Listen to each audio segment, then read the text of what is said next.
शांतिवन के परिसर में आज की शुभ संध्या में आए हुए सभी मेहमानों का हम तहे दिल से हार्दिक अभिनंदन करते हैं।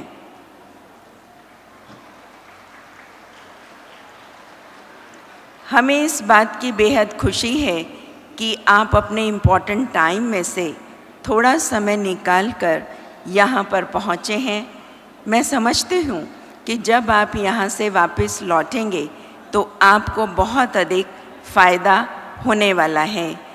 इन्हीं शुभ भावनाओं के साथ मैं आमंत्रित करना चाहूँगी मंच पर हमारे आज के जो स्पीकर्स हैं। मैं इनवाइट करती हूँ ब्रदर राजयोगी बीके मोहन सिंगल जी को।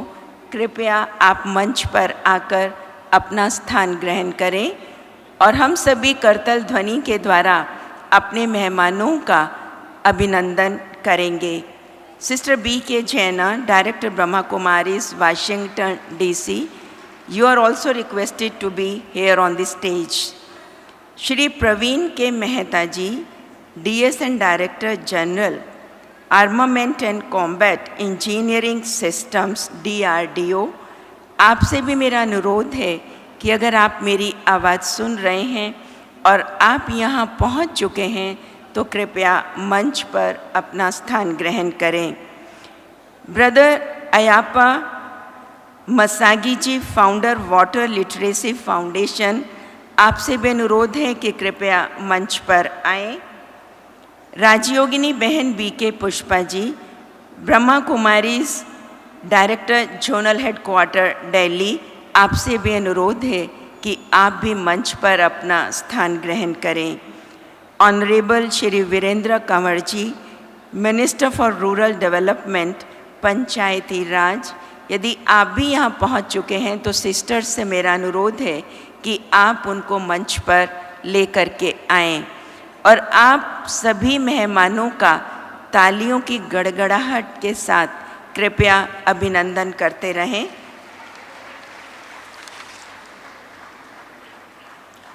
इसके साथ साथ हमारे प्रोग्राम के चेयरपर्सन राजयोगी बीके करुणा भाई जी को भी मैं मंच पर आमंत्रित करना चाहूँगी। कृपया आप भी मंच पर आएँ। आप multimedia chief Brahma Kumaris mount Abu हैं।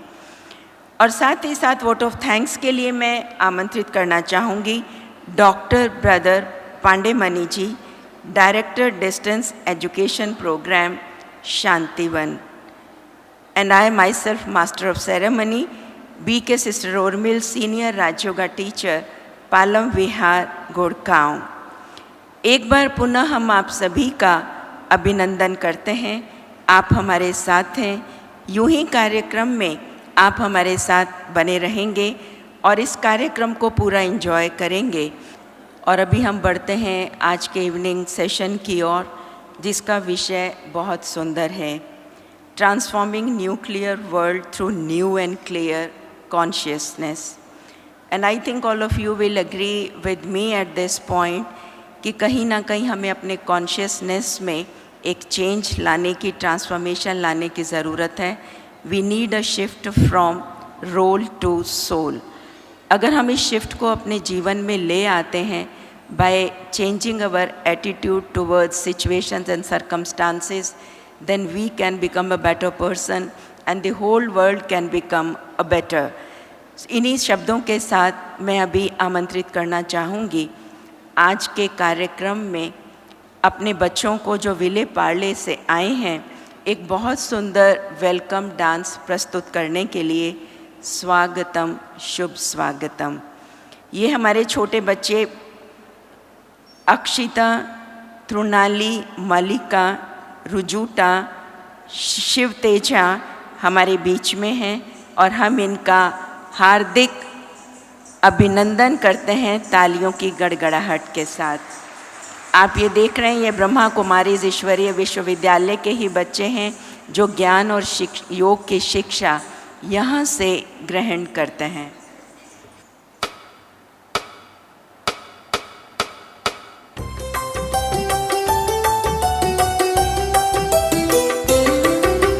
सुंदरम मन भावनम तव स्वागतम, स्वागतम शुभ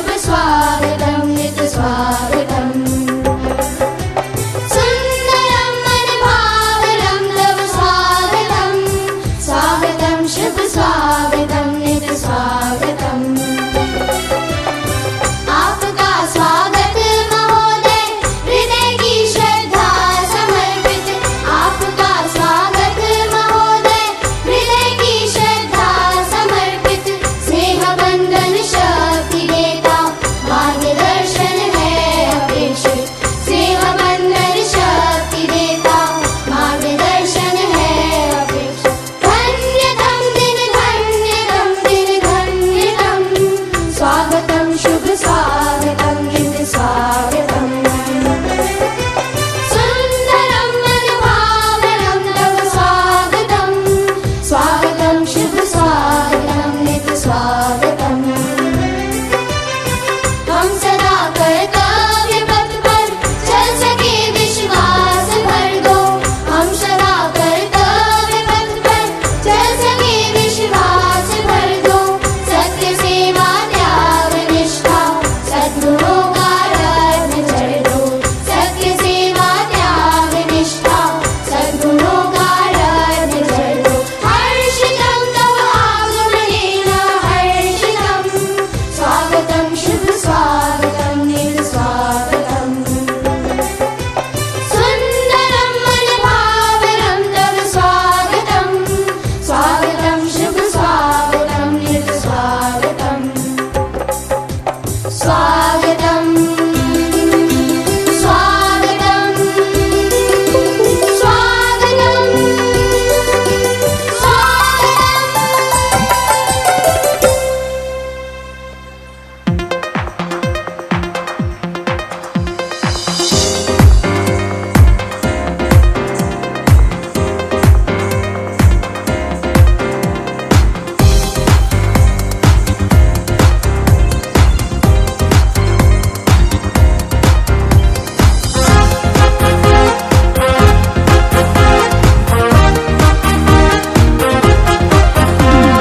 Smile on your face with love in our hearts, with joy in our life. We welcome you this day. With smile on your face with love in our hearts, with joy in our life. We welcome you this day. We are glad you are here. We are glad you have come. We are glad you are here. We are glad you have come. Happy welcome, cheerful welcome, great welcome, joyous welcome, gracious welcome, lovely welcome, warm welcome.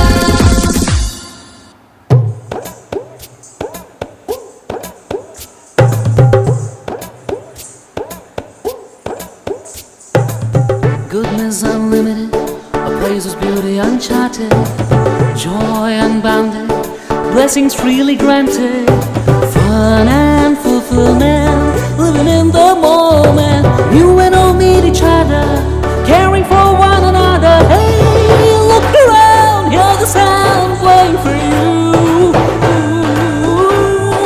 Welcome to India.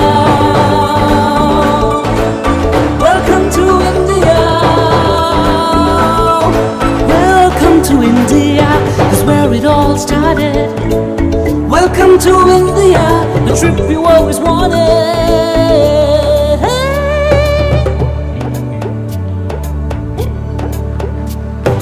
Find your freedom in this wisdom. Mind and body get started. Fear and anger about it. Hey, look around, hear the sound playing for you. Welcome to India. Welcome to India. Welcome to India, is where it all started. Welcome to India, the trip you always wanted. Hey.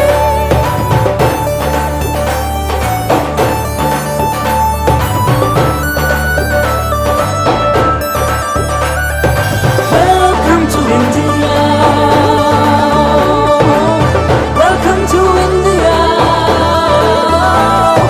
Welcome to India, is where it all started. Welcome to India, the trip you always wanted.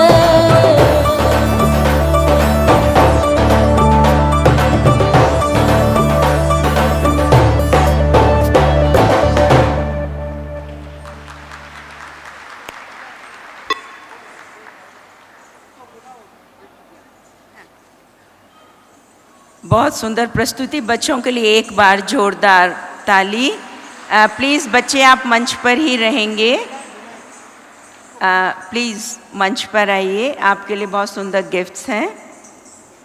साथ ही साथ मैं sister से भी अनुरोध करना चाहूँगी कि हमारे आए हुए मेहमानों का मंच पर बुके एवं बैजेस के द्वारा अभिनंदन करें। आइए बच्चे थोड़ा आगे आ जाइए। हमारे मृत्युंजय भाई साहब बच्चों का ऑनर कर रहे हैं एक बहुत सुंदर मेमेंटो देकर। कृपया ताली बजाने में कंजूसी ना करें, जोरदार ताली के द्वारा बच्चों का हौसला बुलंद करें।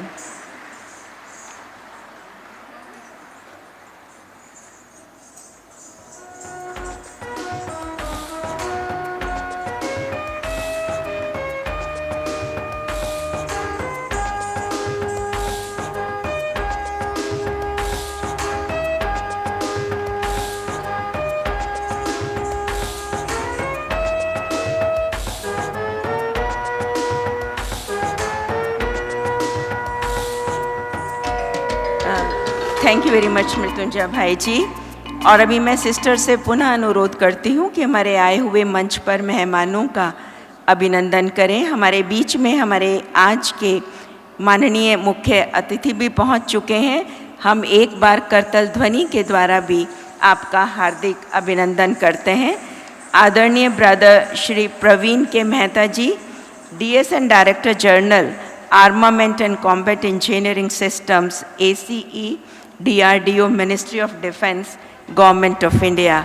मृत्युंजय भाई साहब उनको माला पहनाकर अभिनंदन कर रहे हैं।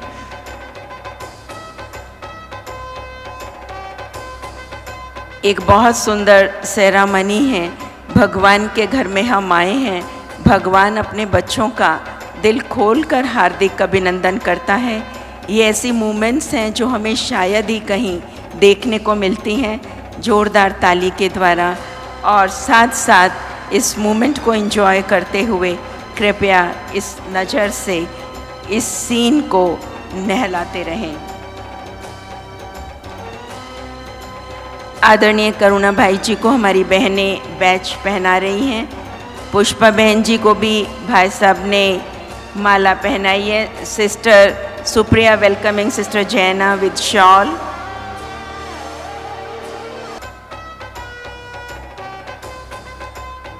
बहुत सुंदर दृश्य हैं और अभी हम थोड़ा आगे बढ़ना चाहेंगे।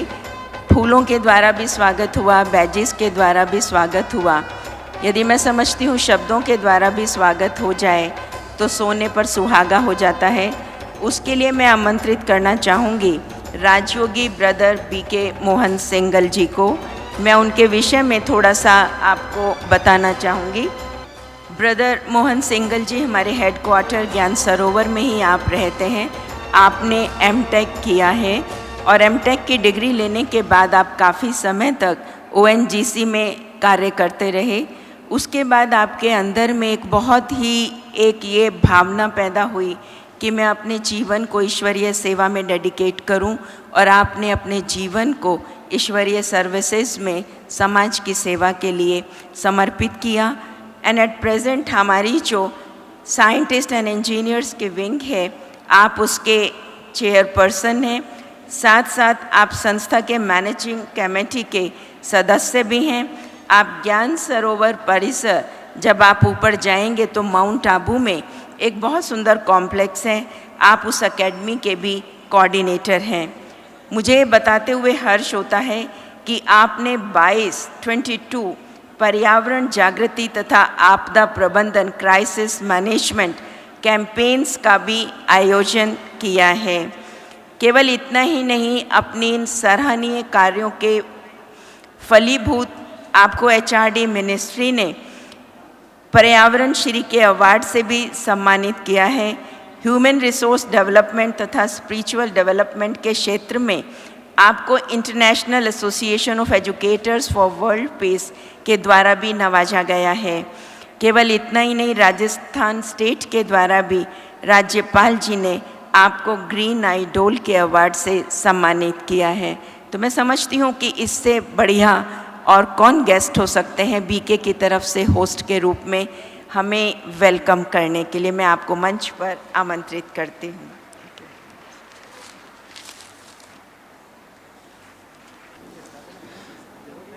ओम शांति।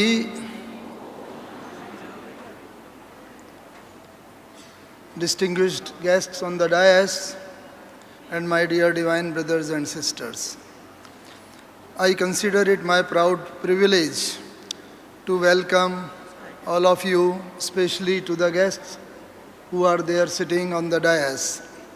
मेरे लिए ये एक बहुत ही खुशी का अवसर है जो मैं आज सबसे पहले आज के इस सेशन के हमारे चेयरपर्सन भ्राता करुणा जी जो कि मल्टीमीडिया चीफ हैं और आज जो भी इस इंस्टीट्यूशन का विस्तार आप देख रहे हैं काफ़ी हद तक उसका श्रेय उनको जाता है, तो उनका अभिनंदन करते हुए मैं बहुत अपार खुशी का अनुभव कर रहा हूँ।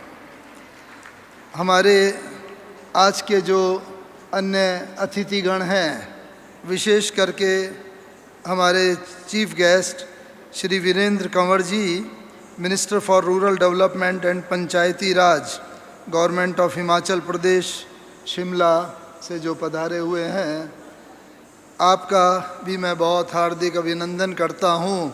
और ऐसे अवसर पर जबकि इस समय हिमाचल प्रदेश में विशेष एक आपदा आई हुई है और वहाँ की जनता काफ़ी उस प्राकृतिक आपदा से जूझ रही है, हम सब की ये शुभकामना है, शुभ प्रेरणा है, परमपिता परमात्मा से ऐसी प्रार्थना है कि इस आपदा से उन्हें शीघ्र ही बाहर निकालें और उनको इतनी आध्यात्मिक शक्ति प्रदान करें कि इस आपदा का वो सफलतापूर्वक और सामना कर सकें।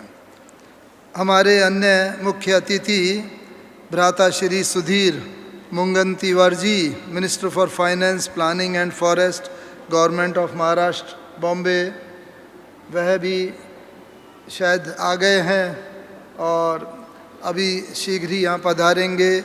उनका भी मैं बहुत बहुत बहुत हार्दिक अभिनंदन करता हूँ। आपका स्वागत है, स्वागत है, स्वागत है। हमारे आज के कार्यक्रम की हमारी वरिष्ठ राजयोग शिक्षिका ब्रह्मा कुमारी पुष्पा बहन ji, director Brahma Kumaris zonal headquarter Delhi, जो वहाँ से पधारी हुई हैं और आज आप सबको एक ऐसी यात्रा पर वो ले जाएंगी, इस वाणी से परे दूर एक शांति की यात्रा का अनुभव कराएंगी। उनका भी मैं बहुत बहुत हार्दिक अभिनंदन करता हूँ और आशा करता हूँ कि वह यात्रा आपको एक ऐसी अनुभूति कराएगी जो जीवन में सदा के लिए यादगार हो जाएगी। साथ ही साथ हमारी विशेष वाशिंगटन डीसी यूएसए से पधारी हुई वहाँ की director Brahma Kumaris sister BK Jaina ji, जो विशेष वाशिंगटन से पधारी हैं इंस्पायरेशंस देने के लिए, वहाँ के देशवासियों की तरफ से विशेष शुभकामनाएं लेकर के जो आई हैं यहाँ पर, मैं उनका भी बहुत बहुत हार्दिक अभिनंदन करता हूँ। आपका भी बहुत स्वागत है, स्वागत है, स्वागत है। साथ ही साथ आज के हमारे कार्यक्रम के guest of honour Shri Praveen Kumar Mehta ji, director general armament and combat engineering system, DRDO, ministry of defence, government of India से जो पधारे हुए हैं, उनका भी मैं बहुत बहुत हार्दिक अभिनंदन करता हूं और आशा करता हूं कि जो एक परंपरा हमारे भूतपूर्व राष्ट्रपति जी ने कायम की है, श्री अब्दुल कलाम जी ने, उन्होंने ही इस ईश्वरीय विश्वविद्यालय का इतना सहयोग दिया जो आज DRDO से हमारा बहुत घनिष्ठ संबंध है। आप इस परंपरा को और आगे तक ले जाएंगे और विज्ञान और आध्यात्मिकता जो आज का विषय है, दोनों मिलकर ही इस संसार को ऐसा सुखमय और शांतिमय बनाएंगे जिस संसार की कल्पना हम सब स्वर्ग, बहिश्त, अल्लाह का गार्डन, हेवन के रूप में हम सब और विभिन्न संप्रदाय, विभिन्न धर्म, विभिन्न संस्कृतियाँ किया करती हैं। आपका विशेष अभिनंदन है। मैं साथ साथ भ्राता Ayyappa Masage ji, founder water literacy foundation Bengaluru से जो पधारे हुए हैं, शायद अभी यहाँ पर हमारे बीच में नहीं आए हैं, शीघ्र ही पधारने वाले हैं। मैं उनका भी बहुत बहुत हार्दिक अभिनंदन करता हूँ और आशा करता हूँ कि अगर वो यहाँ सभा में बैठे हुए हों, कृपया मंच पर पधारें और अपना स्थान ग्रहण करें। आज के कार्यक्रम में हम सबका आभार प्रकट करने के लिए विशेष doctor B.K. Pandyamani ji, director distant education program Shantivan, जो विशेष यहाँ पर पधारे हुए हैं और जो हमारा इस ईश्वरीय विश्वविद्यालय का एक वैल्यू एजुकेशन का डिस्टेंट एजुकेशन प्रोग्राम जो चलता है उसमें आपकी विशेष भूमिका रही है, तो मैं उनका भी बहुत बहुत हार्दिक अभिनंदन करता हूँ।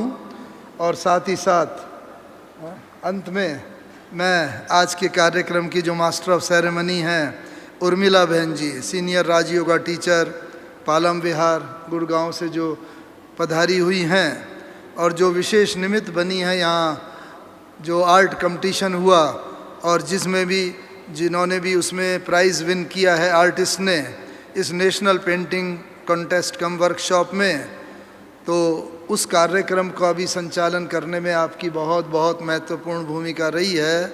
और आज का जो ये कार्यक्रम मंच संचालन का वह इतना कुशलतापूर्वक कर रही हैं, मैं उनका भी विशेष अभिनंदन करता हूँ।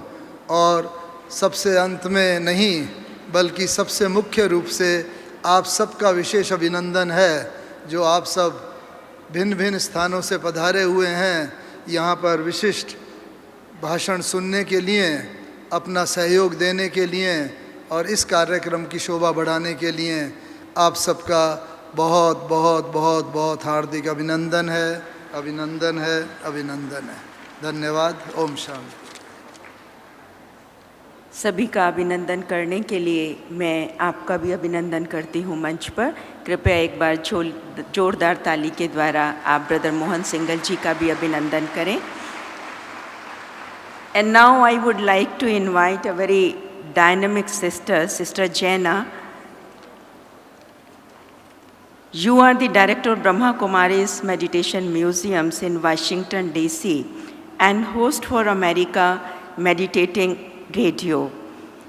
I would like to tell you that when you come to the podium, she will also bring a welcome of Her Royal Highness Princess Basma bin Al Saud of Saudi Arabia, who was to join us tonight. Somehow she is unable to come, so she has a video. She'll be sharing that video also. You are a very dynamic person running many centers, so we invite you on the stage for inspirations. Om Shanti. Good evening. Hasn't it been a wonderful conference so far? The morning session was so full. It had so many wonderful things to say, and it's always a privilege to be at the summits here in Shantivan. Today we were supposed to have had a very close friend of ours, Her Royal Highness Princess bin Al Saud, whose grandfather founded Saudi Arabia and whose father was the first king of Saudi Arabia. Unfortunately, she wasn't able to make it today, and it wasn't until even yesterday that she tried tremendously hard to make it with us. So she decided to do a video of what she felt this conference meant to her, and I would like if our brothers could just show her biography video and then her welcome message. Fearless advocacy for the global village is the majestic mission of Her Royal Highness, Princess Basma bin Zayed. As a journalist, think tank consultant, and social media commentator, Her Royal Highness has won acclaim as an agent for change, not only in the Arab world, but as a global champion for social justice. As founder of the humanitarian organization, Global United Lanterns, Princess Basma is shining a light on issues that affect the family of man, from empowering young women to hands-on work at refugee camps in Jordan and Lebanon. If you're an anonymous, you can kill anybody with a tweet. You can start a revolution with a tweet. So as much as I push for the unveiling of women in my country, I'm going to be pushing for unveiling the people behind the anonymous and tweets. Princess Basma subscribes to the concept of the Fourth Law Way, embracing the principles of security, freedom, equality, and education. Most of the problems can be solved without bloodshed, without revolution. We salute trumpet global humanitarian honoree, Princess Basma bin Zayed, spearheading a revolution of peace and love throughout the world.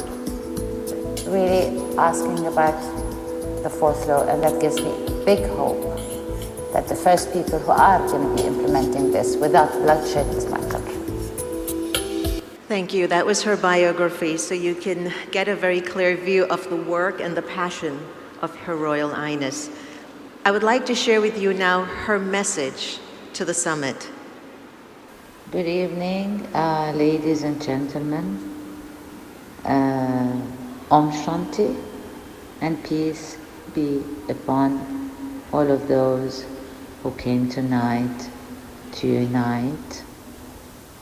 A global voice that will make a difference, great difference, and balance the power of light and directing it to the goodwill of the global environment and the science world. I support and honor the sisters and brothers of the Brahma Kumaris who have come to know so well. It was my deepest wish to meet with Daddy Janki, who I admire so much. She is the source of power that I admire. She's the source of light that we all look upon. The Summit on Science, Spirituality, and the Environment were thoughtfully people in our world committed to renewal. And Purity of Our Planet supports the book I wrote on the Fourth Way Law, which emphasis has a lot of solutions to the problems we are facing today, though I wrote it a long time ago, but unfortunately nobody listened. The Fourth Way Law, its main priority is the freedom of the individual, the security of the individual, and the security of the environment. Because this is one of the most crucial subjects that seldom people recognize it. Because the poor and the strong and the wealthy and the mighty will get affected by its power. The power of nature has no boundaries. Atomic bombs, biological weapons, chemical weapons have spread all around the world, giving us no choice or no word or no saying if we want it or not. Spiritual power don't destroy, but help in building a better world, whether people believe it or not.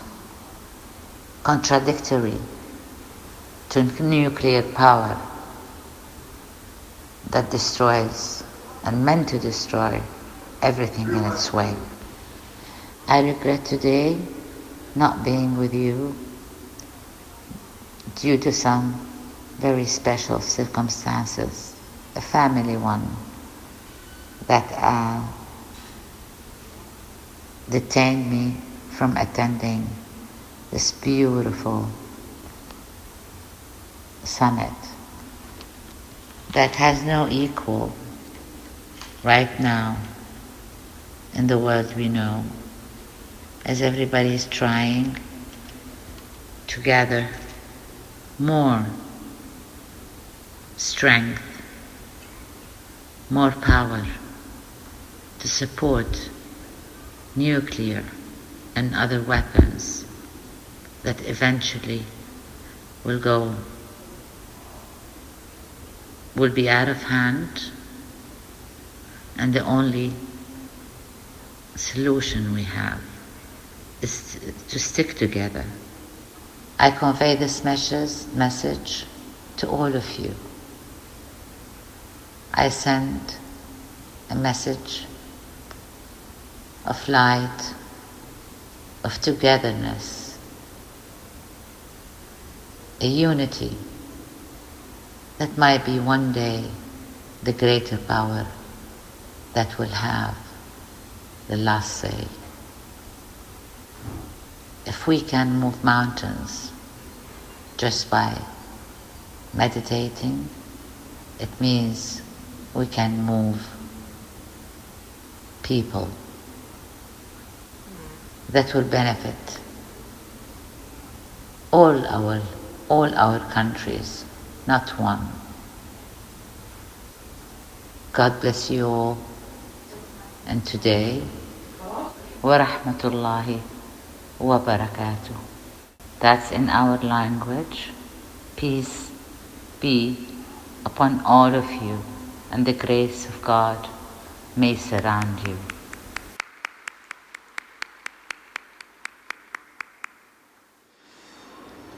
I'd like to really extend a heartfelt thank you to Her Royal Highness.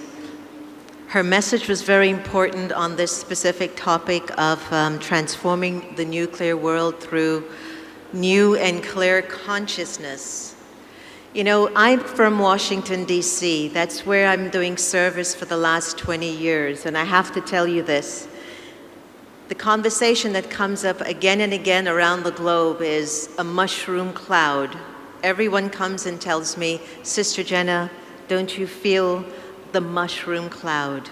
Do you feel a mushroom cloud looming? And what would you tell someone if they came to tell you that they would have dreams of mushroom clouds? It's a hard thing to answer, isn't it? So one of the things that I've understood, and I'd like to share with you 3 gifts which I've found to be very important, that despite whatever are the conversations going on with some of our leaders, whereby there might be thinking a lot in the area of hurting one another, whereas Princess Basma so beautifully said, spiritual power will never destroy anyone or anything.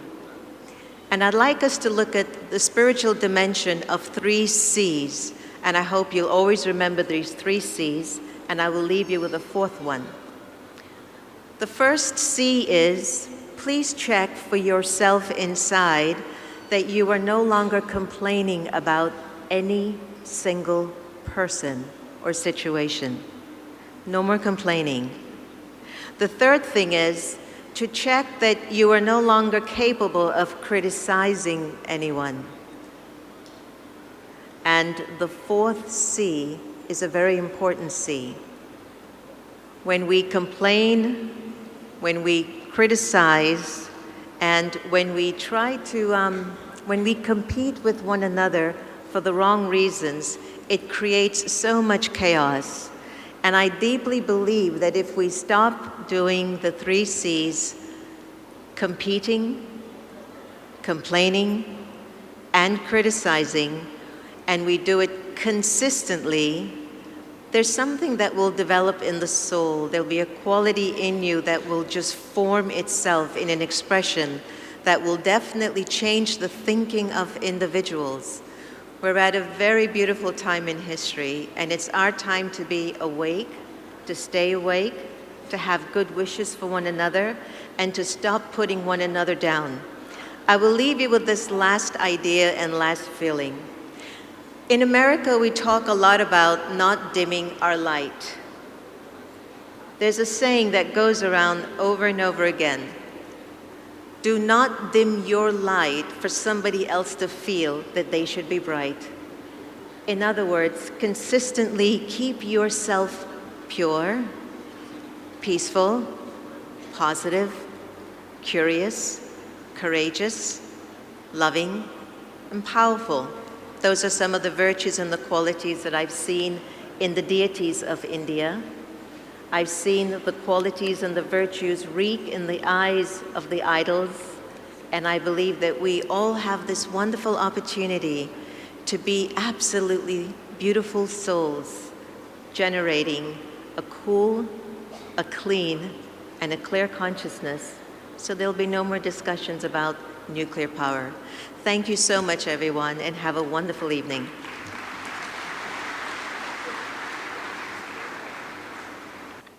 Thank you sister जैना, आपने बहुत beautiful message और inspirations हम सबको दिया. I think we will all carry with us. Please wave her and tell us that we are carrying your message which is given by you to us. Thank you very much. और अभी हम आगे बढ़ते हैं, invite करते हैं आज के हमारे जो गेस्ट ऑफ ऑनर हैं, ब्रदर श्री परवीन के मेहता जी. आप DSN director general armament and combat engineering systems ACE DRDO से हैं, ministry of defence government of India से. हम आपका हार्दिक अभिनंदन भी करते हैं. DRDO के साथ ब्रह्मा कुमारीज बहुत समय से जुड़े हुए हैं, कई प्रोजेक्ट्स और कई कार्य भी कर चुके हैं, और आप हमारे बीच हैं तो आप भी ब्रह्मा कुमारीज के साथ बहुत स्नेह रखते हैं और उसी स्नेह की वजह से हमारे बीच में पधारे हैं. अभी हम आपको सुनने के लिए आतुर हैं. ब्रदर प्रवीण के मेहता जी हमारे बीच में. आदरणीय ईशु दादी जी भी पहुंच चुके हैं. हम उनका मंच पर हार्दिक अभिनंदन भी करते हैं और बहनों से मैं अनुरोध भी करती हूं कि कृपया दादी जी का सम्मान भी करें.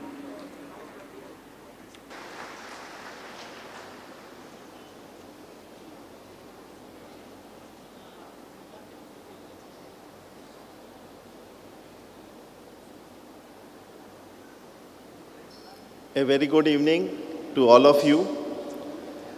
प्रजापिता ब्रह्म कुमारीज ईश्वरीय संस्थान में पधारे हुए सभी ग्रेट सोल्स, मंच पर विराजित अतिथिगण, मुख्य अतिथि राजयोगिनी दादी जी और सभी ब्रह्म कुमार एंड ब्रह्म कुमारीज. प्यारे साथियों, आप सभी को मेरी तरफ से और DRDO की तरफ से आप सभी को बहुत बहुत शुभकामनाएं.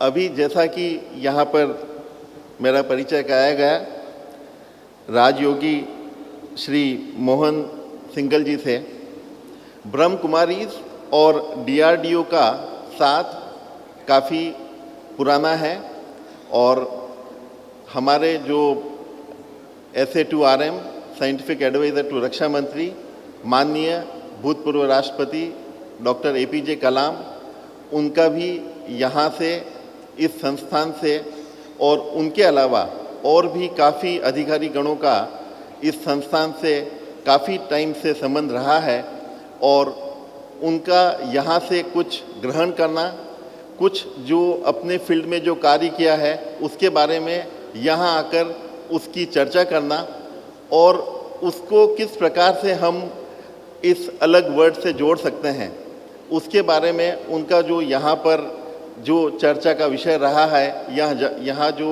योगदान रहा है, उसी सीढ़ी के अंदर मुझे भी आज यह सौभाग्य प्राप्त हुआ है कि मैं यहाँ आकर आप लोगों के बीच में जो DRDO के अंदर जो साइंस, एक साइंटिफिक ऑर्गेनाइजेशन है, डिफेंस रिसर्च एंड डेवलपमेंट, उसके अंदर जो कार्य किया जाता है और उस कार्य का संबंध हम जो आज का टॉपिक है science, spirituality and environment, how we connect them, how we talk of science and spirituality within the environment and without polluting it, without disturbing it. आज अगर हम देखें तो यह टॉपिक आज की टाइम के लिए बहुत ज्वलंत, बहुत एक प्रासंगिक और आज के टाइम के लिए बहुत ज़रूरी है. जैसा कि अभी इंट्रोडक्शन में कहा गया कि आजकल हम देश के अंदर हर जगह जो एक प्राकृतिक आपदा का सामना करते हैं, चाहे वह फ्लड हो या बहुत ज़्यादा गर्म हो या बहुत ज़्यादा ठंडा हो, जो एक्सट्रीम क्लाइमेट के कंडीशंस हैं, उसका रीज़न प्राइमरली एनवायरनमेंट से है. और यह तो हो गया एक फिजिक्स की दृष्टि से एनवायरनमेंट को समझना. पर जितना मैंने यहाँ पर सुबह से आकर सीखा, जब से इस प्रांगण में कदम रखे, एक जो पॉजिटिविटी या जो एक स्पिरिचुअलिज्म का जो वाइब्रेशंस हैं उन्हें महसूस किया और उस दृष्टि से हम एनवायरनमेंट को, अपने आसपास के वातावरण को किस प्रकार से और spiritual, full of spiritualism, full of positive vibrations बना सकते हैं, किस प्रकार से एक मानव, एक सोल दूसरे सोल से उसको अपना भ्राता या अपना ब्रदर या सिस्टर मानकर किस प्रकार से बिहेव कर सकता है और किस प्रकार से हम इस दुनिया को और अच्छा बना सकते हैं, उसके बारे में मैं जब से यहाँ आया मुझे बहुत कुछ सीखने को मिला। एक्चुअली जब मुझे बताया गया कि आपको इस विषय पे कुछ चर्चा करना है तो मुझे थोड़ा बहुत कन्फ्यूजन था। मुझे लगा कि साइंस के बारे में तो मैं ज़रूर अपने विचार रख पाऊँगा, पर उसको स्पिरिचुअलिज्म या एनवायरनमेंट के साथ में कितना जोड़ पाऊँगा, यह मुझे लगा कि एक कठिन कार्य होगा मेरे लिए। और जब मैं यहाँ पर सवेरे लोगों के जो विचार सुन रहा था तो मुझे लगा कि यह थोड़ा और मुश्किल होने वाला है।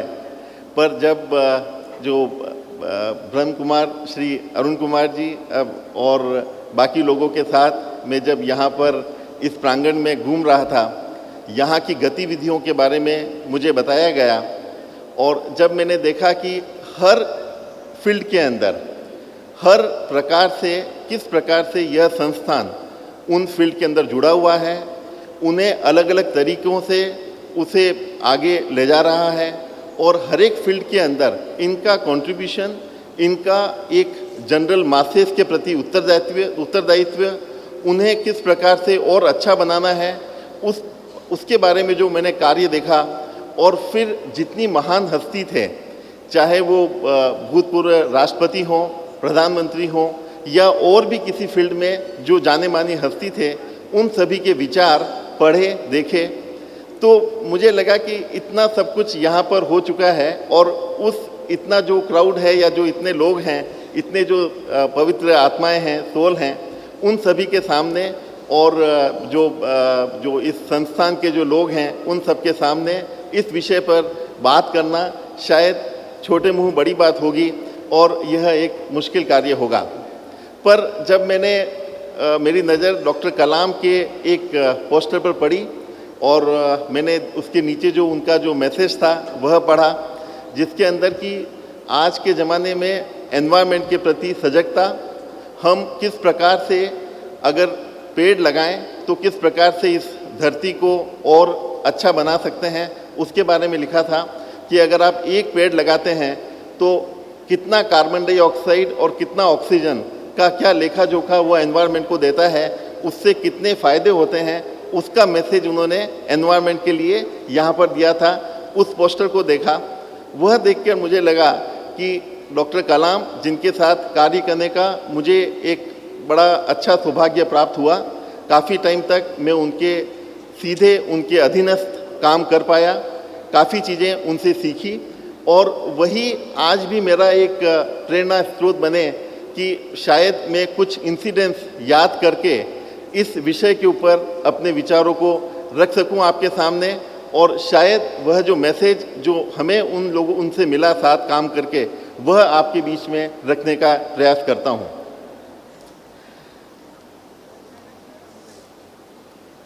कुछ ऐसा हुआ था कि जब अग्नि मिसाइल, जिससे कि integrated guided missile development programme के अंदर अग्नि, पृथ्वी, त्रिशूल, आकाश, नाग, इन मिसाइल का डेवलपमेंट किया जाना था और अग्नि मिसाइल जिसके साथ में मेरा भी कार्य काफ़ी शुरू से जुड़ा रहा, उसी मिसाइल के जो ग्राउंड सपोर्ट सिस्टम्स थे उसके अंदर कार्य करते हुए मुझे एक सौभाग्य प्राप्त हुआ कि उनके डायरेक्ट गाइडेंस के अंदर काम किया जा सकता है। बात है सन 1999 की, जबकि अग्नि 2 का एक प्रक्षेपण किया जाना था व्हीलर आइलैंड से, जिसे कि आजकल कलाम आइलैंड के नाम से जाना जाता है। उस प्रक्षेपण की सब तैयारी की गई थी पूरी और श्री जॉर्ज फर्नांडिस उस समय रक्षा मंत्री थे, वह और डॉक्टर कलाम, हम सभी लोग आइलैंड पर थे और उन्हें पूरी तैयारी के साथ में दिखाया गया कि हम लोग पूरी तरह से एक रेल मोबाइल लॉन्चर के द्वारा अग्नि 2 के लॉन्च के लिए पूरी तरह से रेडी हैं। पर कुछ अन्य देशों के प्रेशर के कारण उसे रोकना पड़ा और जब हम लोग वहाँ से अलग हो रहे थे तो हमें जो रक्षा मंत्री ने और डॉक्टर कलाम ने मैसेज दिया कि हम लोग अभी छोड़ रहे हैं बट हम लोग पुनः बहुत जल्दी आएंगे, और करीब 2 महीने के अंदर इसे ग्रीन सिग्नल मिला और हमें वापस कहा गया कि आप लोग जो हैं वो लॉन्च की तैयारी कीजिए, और हमको डेट फिक्स कर दी गई थी। उस समय वाजपेयी गवर्नमेंट थी और वह उसे बहुत क्लोजली मॉनिटर कर रहे थे, और जब हम लोग लॉन्च पैड पर पहुँचे और यह मालूम हुआ कि उस लॉन्चर को, जो कि 100 टन से ज़्यादा वजनी था और करीब 25 मीटर लंबा एक रेल मोबाइल लॉन्चर, उसे हमें रीओरिएंट करना पड़ेगा। रीओरिएंट से मेरा मतलब है उस लॉन्चर को हमें घुमाना पड़ेगा, 180 डिग्री से रीओरिएंट करना पड़ेगा। जैसे कि अक्सर रेलवे के अंदर इंजन को घुमाया जाता है, उसे 180 डिग्री से परिवर्तित करते हैं डायरेक्शन चेंज करने के लिए। उसके लिए टर्न टेबल होती है या एक ट्रायंगुलेशन सिस्टम होता है। दोनों ही सिस्टम आइलैंड पर उपस्थित नहीं थे। उस कंडीशन में हम लोगों ने कुछ सुझाव दिए। फाइनली उसमें से एक सुझाव ऐसा हुआ कि इस लॉन्चर को 2 डाइवर्जेंट ट्रैक के ऊपर चलाया जाए, और एक बोगी एक ट्रैक पे चलेगी, एक बोगी दूसरे ट्रैक पे चलेगी, और इसे घुमाया जा सकेगा। डॉक्टर कलाम उस समय दिल्ली में बैठे थे और उन्हें हर पल हर चीज़ की जानकारी दी जा रही थी। करीबन 16 घंटे के अंदर हम यह कार्य पूर्ण कर पाए और हमने उस लॉन्चर को रीओरिएंट कर हम लोग लॉन्च के लिए रेडी हो गए थे। जब डॉक्टर कलाम रात को 10 बजे आइलैंड आए, करीब 11 बजे उन्होंने मीटिंग लिया। उन्हें पूरी जो कुछ हुआ उसके बारे में सब जानकारी दी गई। तो उन्होंने एक मैसेज दिया कि मुझे पूरा विश्वास था कि जब तक ऐसी लॉन्चर टीम या इस प्रकार के काम करने वाले लोग यहाँ पर उपस्थित हैं, मुझे पूरा कोई डाउट नहीं था कि ये लोग यह काम टाइम के अंदर पूरा नहीं कर पाएंगे। जब वह हो गया तो उन्होंने हर एक से पूछा कि आपको कुछ इशू नज़र आया इसमें। देखिए, यहाँ पर एक छोटा सा इशू था। एक चीज़ उनके सामने लाई गई कि साहब ये डाइवर्जेंट ट्रैक के बीच में जितने पेड़ पौधे थे उन सभी पेड़ पौधों को हमें हटाना पड़ा, क्योंकि ये लॉन्चर जो है जिसके अंदर ग्राउंड क्लियरेंस बहुत कम था, उसको वहाँ से गुजरना था। तो उनका जो एक एनवायरनमेंट के प्रति जो सजगता थी, अगले दिन सवेरे वो आए वहाँ पर लॉन्च पैड पर, देखा उन्होंने, और जब देखा तो उन्होंने पाया कि जितने नए पौधे थे जो कि बहुत रिसेंटली लगाए गए थे वह वापस खड़े हो चुके थे। उन्होंने एक मैसेज दिया कि अगर आप नरम रहोगे, झुक पाओगे, तो आप शाश्वत रहोगे, आप वहाँ रहोगे। अगर आप कठोर हो गए, आप में झुकने की क्षमता नहीं है, तो आप वहाँ से हटा दिए जाओगे। हालांकि मैसेज बहुत करंट था सिचुएशन के हिसाब से, पर उनका जो सजगता थी एनवायरनमेंट के प्रति या वृक्ष के प्रति, पेड़ के प्रति, वह उससे साफ जाहिर हो रही थी।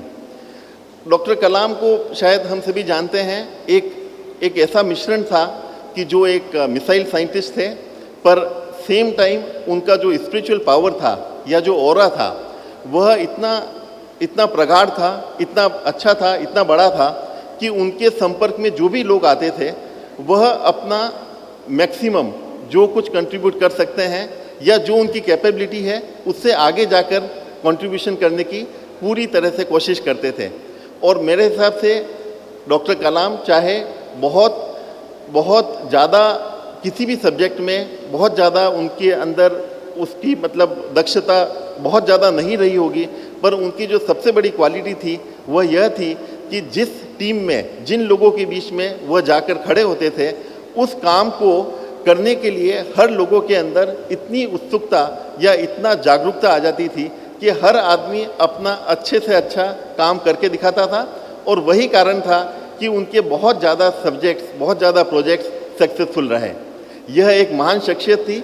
पर अगर हम इसको साइंस की दृष्टि से देखें तो जो हम बोलते हैं साइंस और स्पिरिचुअलिज्म, इसका एक बहुत अच्छा उदाहरण, बहुत अच्छा मिश्रण उनके अंदर था।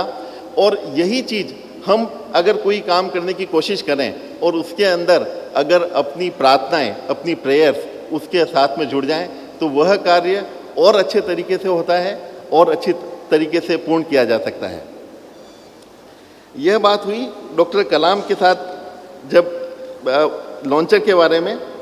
इसी के साथ में जब लॉन्च हो गया उसने किसी एक पत्रकार ने पूछा कि डॉक्टर कलाम, आपका तो जो आपने जो भी कार्य किया है बहुत अच्छा कार्य है, पर ये जो आप मिसाइल बना रहे हैं इसका तो जो रोल है वो एक बहुत डिस्ट्रक्टिव रोल है। जहाँ भी ये जाएगी वहाँ पर बहुत ज़्यादा डिस्ट्रक्शन, बहुत ज़्यादा जो है वो नुकसान होने वाला है। तो आपका क्या इसके बारे में क्या विचार है? उन्होंने उसी प्रेस कॉन्फ्रेंस के अंदर उस पत्रकार को बोला कि देखिए, मुझे काम दिया गया था कि इस मिसाइल का निर्माण का, इसे प्रक्षेपण करने का, और एक जो मान लीजिए अग्नि के अंदर 1000 केजी का पेलोड है उसे आपको 2000 किलोमीटर दूर पर जाकर पहुंचाने का। उन्होंने कहा था कि मैंने ये कभी नहीं कहा कि इसके अंदर आप न्यूक्लियर बम लगाएं, या आप अगर इसके अंदर फूल भेजेंगे तो हम फ्लावर्स को भी 2000 किलोमीटर पर सही तरीके से पहुंचा सकते हैं।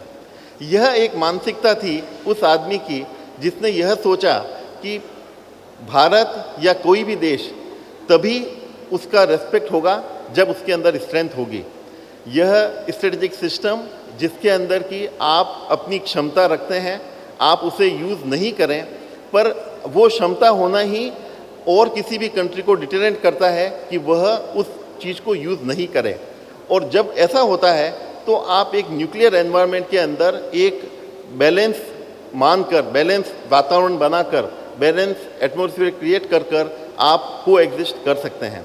और यही भावना एक विश्व बंधुत्व की, जिसमें कि हर देश में हर नागरिक आपसे जुड़ा हुआ हो और वह उसका उत्थान में आपका योगदान हो, ऐसी कल्पना साइंस भी करता है। इनफैक्ट साइंस और यह सभी चीज़ इसीलिए बने हैं कि जो है हम मानव का उत्थान कर सकें। आज सवेरे भी यह बात हुई थी कि हम यह सब जो कुछ कर रहे हैं उसका मूल जो कारण है, या जो उसके अंदर मूल जो उसकी रिक्वायरमेंट है, वह मानव या मानवता के उत्थान की होनी चाहिए। यह हमने बहुत अच्छी तरह से पाया उनमें। और जब मैं आज यहाँ आया तो मुझे इतना सब देखकर कुछ पंक्तियाँ जो श्री नरेंद्र मोदी जी ने लाल किले की प्राचीर से कही थी वह याद आती हैं। मन में लक्ष्य लिए, सामने प्रत्यक्ष लिए, टूट रही हैं जंजीरें, बदल रही हैं तस्वीरें। यह इस बार इन्होंने बोला था।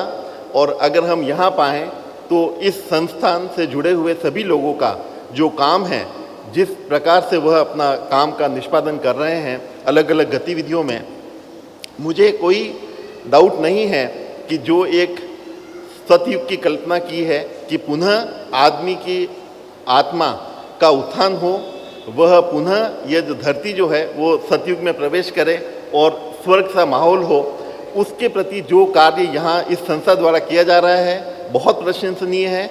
मैं आप सभी का, इस संस्था से जुड़े हुए, यहाँ पधारे हुए सभी लोगों का तहे दिल से उसके लिए धन्यवाद अदा करता हूँ। और आप सभी का बहुत बहुत शुक्रगुजार हूँ कि आपने मुझे यह टाइम दिया यहाँ आने का, आप लोगों के सामने अपने विचार रखने का, और अगर कुछ उसके अंदर अपनी तरफ से कंट्रीब्यूशन कर सकें तो मुझे बहुत खुशी होगी। बहुत बहुत धन्यवाद। जय हिंद। बहुत बहुत धन्यवाद। आपने बहुत थॉटफुल विचार हमारे साथ शेयर किए। अभी हम और आगे बढ़ना चाहेंगे। आज के विषय पर अपने विचार प्रस्तुत करने के लिए मैं ब्रदर अयप्पा मसागी जी को आमंत्रित करना चाहूँगी। आप मंच पर आएँ। और आप founder water literacy foundation Bengaluru से हैं। आप भी ब्रह्मा कुमारीज़ के साथ बहुत स्नेह रखते हैं और यहाँ के कार्य को बहुत ही अप्रिशिएट करते हैं। बहनों से मैं अनुरोध करती हूँ कि कृपया आपको ऑनर करें शॉल पहनाकर।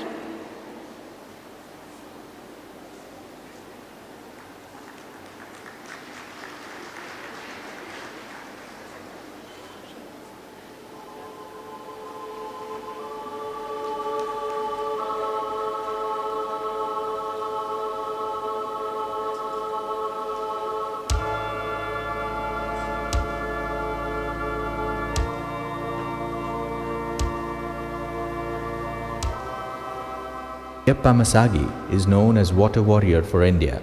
He has helped create countless solutions to India's water scarcity problem, and many communities farms and towns are now more water efficient through his help and guidance. He has been nicknamed Water Gandhi by villagers on the Karnataka-Andhra Pradesh border. Ayyappa Masagi is from a small village in Gadag district of North Karnataka. He worked for 23 years as a mechanical engineer. Wanting to pursue his passion for helping India's growing water scarcity issues, he quit his job and founded the Water Literacy Foundation. He was motivated to achieve greatness, and he would stop at nothing to help all suffering communities that were desperate for a solution that would provide them with clean, safe water on daily basis. My name is Ayyappa Masagi, Founder Director, Water Literacy Foundation and Rainwater Concept India Private Limited. Our vision is to make India a water efficient nation where the soil is the greatest reservoir and filter of the water by far. Any streams, lakes and all the dams of the India, if you treat it properly. If you harvest rainwater and grey water, you can become self-sufficient. If you allow it to flow, you face a drought or famine. To our future generation, we have two waters. One is rainwater, which is falling on seasonal. Maybe earlier, all the people are telling that today the rain is not falling, rain is deficited. Not like that. Rain pattern is same. I have 100 years record. Rain pattern is same. Only change is rain falling days are change. Uncertain rain is common. Certain rain is rare. For that certain rain, you have to keep this boxe container whenever, wherever, whatever it falls. Then I made a concept. I have 100 plus our own concept to solve our water problem. So permutation and combination we will design. In 100 plus, till today, we are working in all the 4 sectors. I have a solution for all the 4 sectors. Industry, urban, rural, agriculture. Till today, we harvested more than 30,000 houses for individual, then more than 40,000 hectares. Dry land have been converted to wetland. More than 189 industries. I am already made them self-sufficient.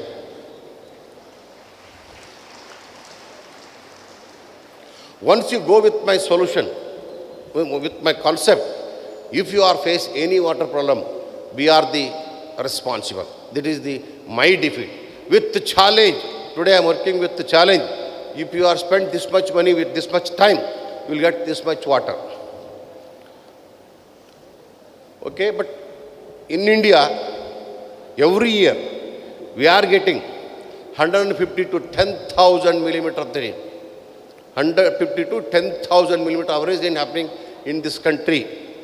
With this, the rain, water wealth of the whole India's water wealth is, we are getting from the rain is 69,000 TMCs. In that, we utilize only 15,000 TMCs. Another 47,000 TMC going to the sea. Underground, this one is actually 40,000 TMC. In that, we use only 16,000 TMC we are used. Other thing will go to the sea through aquifers. In that, if you harvest 30 to 40% of where going in the sea or in the total rain, we are all become self-sufficient. Today we are harvesting only 2 to 3%. That is what we are all facing water problem. Today, I am designing a system for one good rain. All people scientists are blaming that this much deficit, that much deficit. No. If you good rain, that means 30-35 millimeter. If rain happened, you need not worry about our water. In that way, I will try to explain 2 projects. One is small project, second one is big project. So I have a 3.5 acre, 4 acres land. near Tumkur, drought-prone area, where the rain is happening only 750 millimeter rain. We actually, 3 friends, purchased 16 acre of land. Earlier, even no water to drink. In that 16 acres, all the 3 friends, you commonly we done actually 7 lakes. Whenever, wherever, whatever it falls, you catch the water. I constructed 7 lakes. My concept is, if you give 1 gunta for 1 hectare, that means 2.5 acre. If you are allowing me to do water harvesting in 1 gunta, we are all become self-sufficient. But what happened today? If scratch the land, no water. If you drill the water, no water. Why? There is no place to stay. Rainwater, all the rainwater, 90% of the total rain have been to sea today. In that, to harvest 30 to 40%, in my 16 acres land, I constructed 7 lakes. In my particular 3.5 acre, 1 lake, out of 7, 1 lake is 1 acre, 16 feet depth. I constructed, totally 89 lakhs liter is hold in one good rain. So once they cross the 14 feet, I directed to water to one of my borewell, another 2 borewells of my friend borewell. So once good rain happened, I put a earthen dam there. 1.5 months it will overflow. That means 1.5 months my borewells, not only borewell, now I constructed 4 lakh liter sump, some kind of a thing. It is not a sump. Bottom I put a jelly. Bottom is totally porous. Whatever overflow is coming in 4 lakhs, then 4 lakhs, once the 4 lakh fills, it will go to my borewell. After that, all the whole water, overflow water, going into my farm. So in 4 acres, I constructed 189 pits. That means I need per year 20 lakhs liter, externally 20 lakhs liter required to charge to feed my farm. The 20 lakh liters, one good rain, I am harvesting 20 lakhs liters. Already, three rains already happened now. I think in future, I need not worry for 2 to 3 years. I am not worry for my farm's water. Okay? Then my bore water. You take my all one, already I told 30,000 houses, 118 industries, wherever I done in my farm.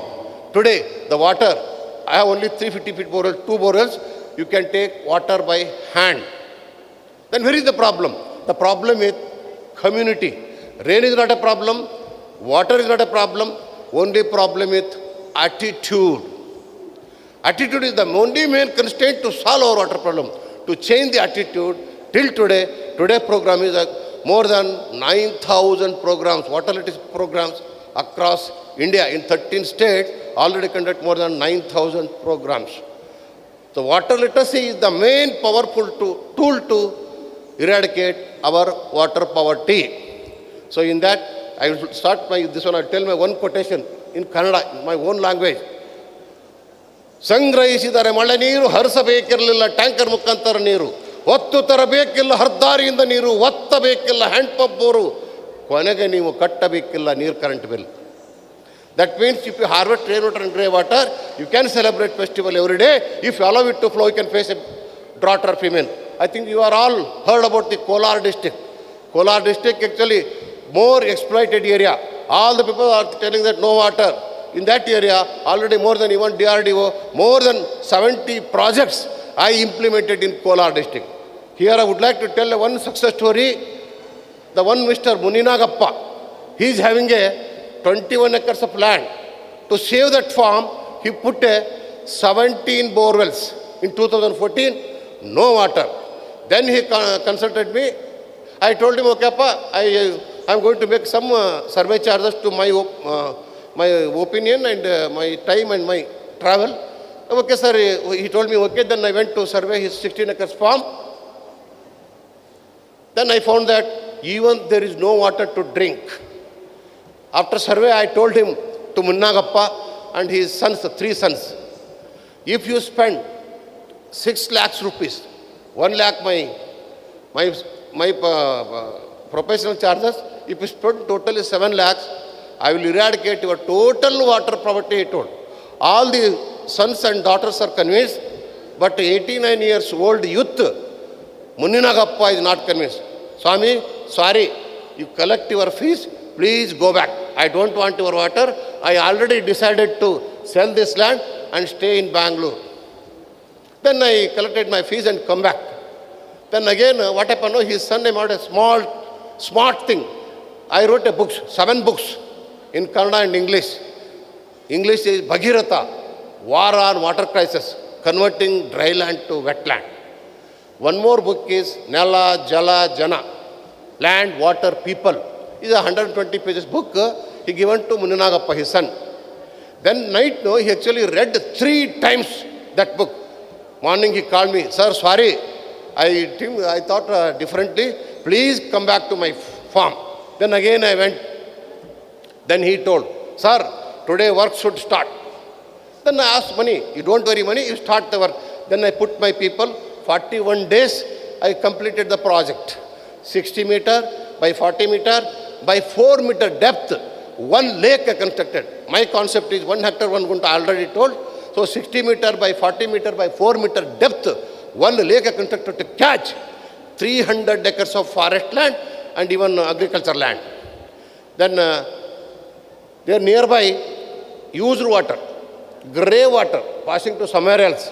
Then I put some baffle wall. I taken that water inside, put a 4 infiltration well. That we call mouth of the earth, 4 feet by 20 feet well I constructed, taken that grey water. Once I say grey water, I think all people are think that bad water, the grey water is a bad water. Grey water means bath water. Bath water is a bad water. In my opinion, in my experience, bath water is not a bad water. If we say bath water is bad, our taking bath itself is bad, our body itself is a bad. That means bath water is not a bad water. Okay, what is the constraint? The minimum, one average man, we need minimum 25 liters for 1 bath. What we are going to use? We are going to constraint is going to soap. How much soap are you going to use? Are you going to use tons together, quintals together, kgs together? No, one time milligrams. Maybe we are going to use milligram. If you compare use quantity of water, then use quantity of soap. If you compare, soap quantity is very negligible.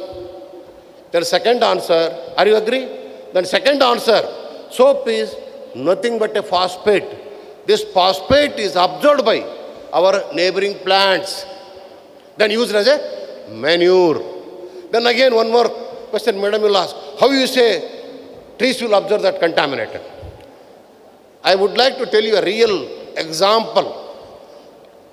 A common tree is coconut tree. Coconut tree in the urban area, coconut tree in the farm. You go and ask farmer how much water, how much soil, how much digging he does. Even though rural coconut tree will yield you less than 100 nuts per year. Come to the urban. You ask any urbanites, nothing doing, no water, no manure, no digging, nothing.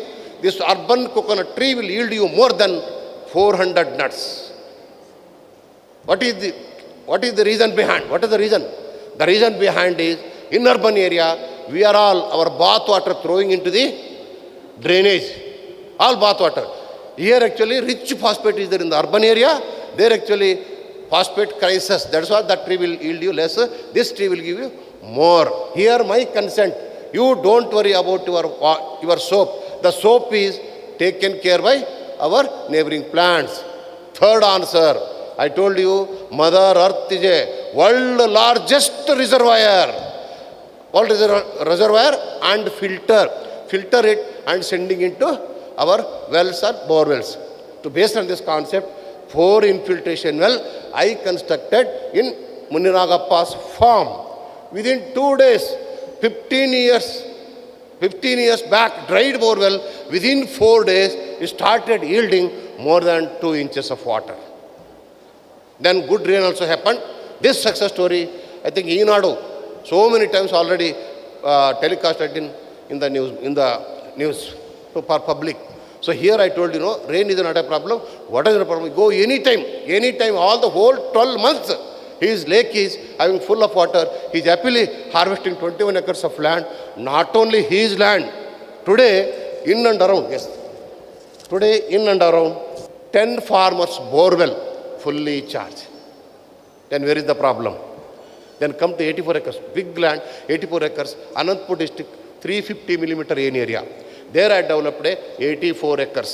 You can take water by hand in the borewell. There I done is 25,000 pits. Mouth of the earth I constructed 84 acres. Then a lake, 4 acres lake I constructed. Already my lakes are 3 times, they are already started overflowing. So no, there is no water problem in only 350 millimeter in area. There is no water problem in my 84 acres. There I also put a 25,000 plants. Already more than 1 crore, that to commercial trees, fruit berries, more than 1 crore trees put in their farmers' land and motivated. My vision, I told you, sir, my vision is to make India water efficient nation. So, if you are given me support, sir, water is not at all a problem. That I proved in 13 states. So, this one, sir, I want to allow you on this earth after my death. That's what I wrote a book. So, ಇದಕ್ಕಾಗಿ ಇವತ್ತು ಏನಾಗಿದೆ, ಬ್ರಹ್ಮಕುಮಾರ ಆಶ್ರಮದವರು, actually they are call me here. ಬ್ರಹ್ಮನಿಗೆ ಸೃಷ್ಟಿಯ ಚಿಂತೆ, ಯಮನಿಗೆ ಸತ್ತವರ ಚಿಂತೆ, ವ್ಯಾಪಾರಿಗೆ ಗ್ರಾಹಕನ ಚಿಂತೆ ಆದರೆ ಹೆಣ್ಣು ಮಕ್ಕಳಿಗೆ ತಾಯಿಯಾಗುವ ಚಿಂತೆ, ಹೆಣ್ಣು ಮಕ್ಕಳಿಗೆ ತಾಯಿಯಾಗುವ ಚಿಂತೆ ಆದರೆ ಈ ಮಸಗಿಗೆ ಮಳೆ ನೀರ ಚಿಂತೆ, ಶ್ರೀಮಂತರಿಗೆ ಕಳ್ಳರ ಚಿಂತೆ, ಕಳ್ಳನಿಗೆ ಕದಿಯುವ ಚಿಂತೆ, ಕಳ್ಳನಿಗೆ ಕದಿಯುವ ಚಿಂತೆ ಆದರೆ ಮಸಗಿಗೆ ಬೋರು ಬಾವಿಗಳ ಚಿಂತೆ. This ಚಿಂತೆ actually ನಮ್ದಾಗಬಾರ್ದು. These are all the people, if you are given me support, water is not at a problem. Thank you, sir.